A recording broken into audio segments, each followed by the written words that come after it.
A new American Red Cross survey shows only 56% of adults who can swim also know how to perform 5 critical water safety skills, and the number decreases even more when you factor in children. So, being it's National Safety Month, it seemed only appropriate to bring in Rita Goldberg, CEO and founder of the British Swim School, to show us some water survival skills. Rita, thanks so much for coming in. You're very welcome. I'm glad you're highlighting this problem. Now, your swim school actually pioneered some sort of out-of-the-box swim tips. Why did you go about doing that, and how did you go about doing it? Oh my goodness, it's a long time ago, but we realized, I taught basically in England before I actually emigrated to America. And in England we didn't start swimming lessons technically until about the age of 4 to 5. And it was great, you know, we taught them to swim and in the normal way. But we were having accident, you know, the world was getting much more open to people. You could go out on more vacations, there were more pools, and of course there were more drownings, and it got younger and younger.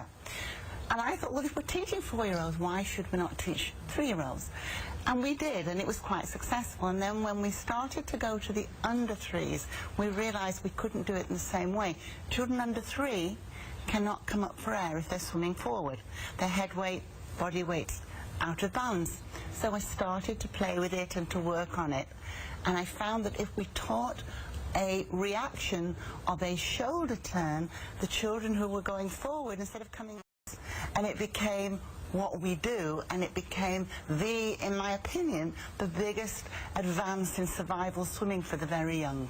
Drowning is silent.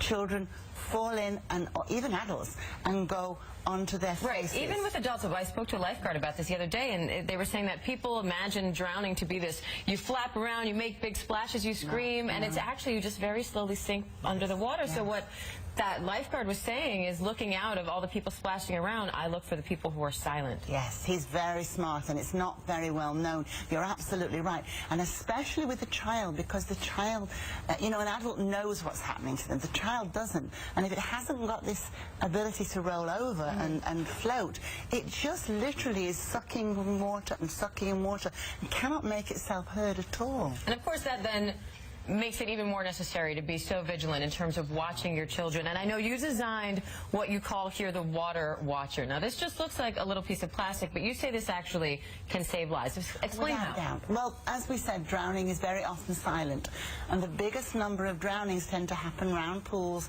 with parents or guardians or adults very, very close by. Because of the silence, nobody's watching, and everybody thinks that everybody else is watching. Of course. So what we designed is what we call, as you say, our water watchers. These are your designated driving.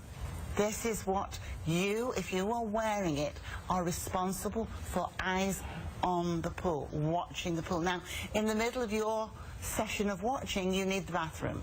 You hand this over to the next person. It's a responsibility badge, so that nobody thinks that somebody else is watching. Everybody knows I'm the one who's watching, Absolutely. or so-and-so is watching, and next it'll be my turn. And it's so important, because I think we could cut the drownings in. And so what are your top 5 safety tips for parents, you know, of adults and children this season? I think it's vigilance has to be number 1. Whatever we do in the way of teaching can always be second to parental or adult vigilance. The next, in my opinion, is to take very, very young, whether you're an adult, you know, get started, or a mom or dad, get started with your child very young. It not just teaches the child, it teaches you as a parent. Of course.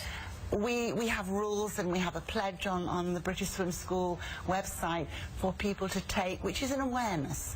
Don't leave the pool area. Don't put toys, big toys, around the pool. Be very aware of safety. Put alarms on your doors, fences. If you're a teenager, obey the rules. You know, don't dive into a pool. The number of terrible neck injuries for diving into unknown water, when jumping, if the worst happens, would break a leg. But of course accidents do happen. So I know you brought these mannequins in to show us a few tips of how to get yourself and your children out of trouble if you do find yourself there. Well, show us a little bit of that. It's not so much out of trouble, but the things that we want to do is get you used to getting your child wet and under the water. And one of the things that we do when a child falls into water, it goes down, but it always comes up. Every adult, child, or anyone in water is full of air. Okay. So they at come first up. you're going to float. Absolutely. But what happens next is the problem. It goes like this. And then you've got a child or an adult who is taking in water. Right. And because of the weight of what they're taking in and the They start to silence of sink. it, yes.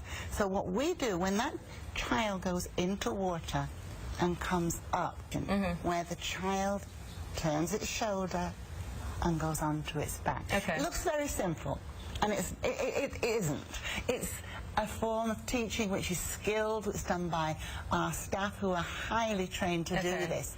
But we know that when we're teaching through the parent, these are the things the parent can do in the holiday time, in the vacation time, or take the child as well. And sort of review, that kind of thing. Just practice. And it really isn't that difficult. And the children, if you start young enough, are extremely open to it. You know, babies don't have fear.